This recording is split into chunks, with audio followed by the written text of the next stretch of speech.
Zdravo, htio sam snimiti neki mali videić jer sam ovdje na prekrasnoj planini, brdu u Ražnju, negdje kod Rogoznice, Dalmacija. Tamo negdje je Vis.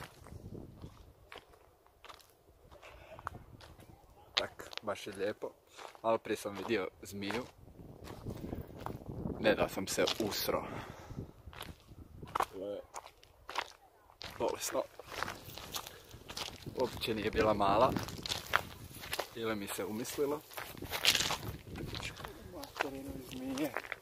Ali nakon toga sam se toliko uznemirio da sam sad malo meditirao i počeo sam meditirati kao inače.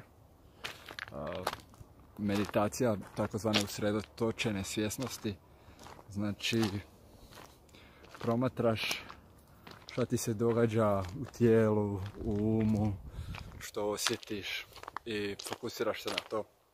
Ali baš nije bila uspješna meditacija zato što stalno mislim na tu zmiju kako će mi doći s leđa i pojest me. A onda sam počeo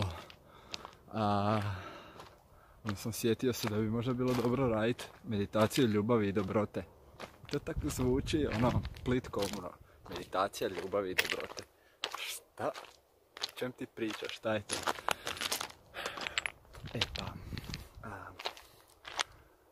Ko bi rekao da se može vježbat osjećaj ljubavi i dobrote i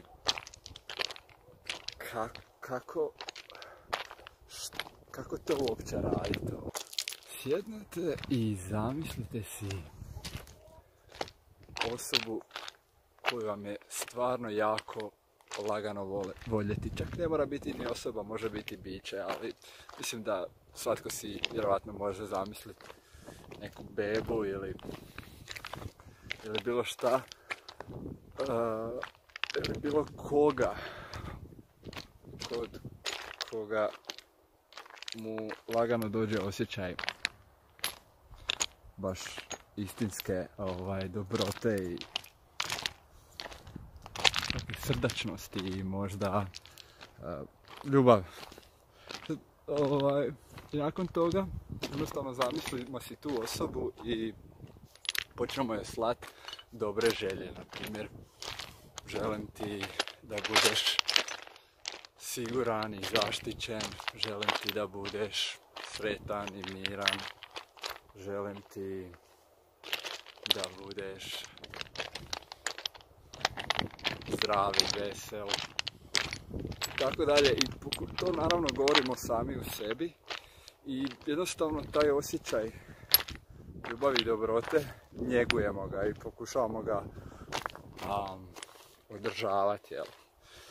I nakon toga samo proširujemo krug. Naprimjer, prvo smo si zamislili tu bebu, pa onda se možemo zamisliti puno beba, pa možemo zamisliti malo stariju djecu, pa možemo zamisliti nekog prijatelja do kojeg nam je stalo, pa sad možemo zamisliti nekog tko nam je onako neutralan, niti ga volimo, niti ga ne volimo, niti smrdi, niti miriši.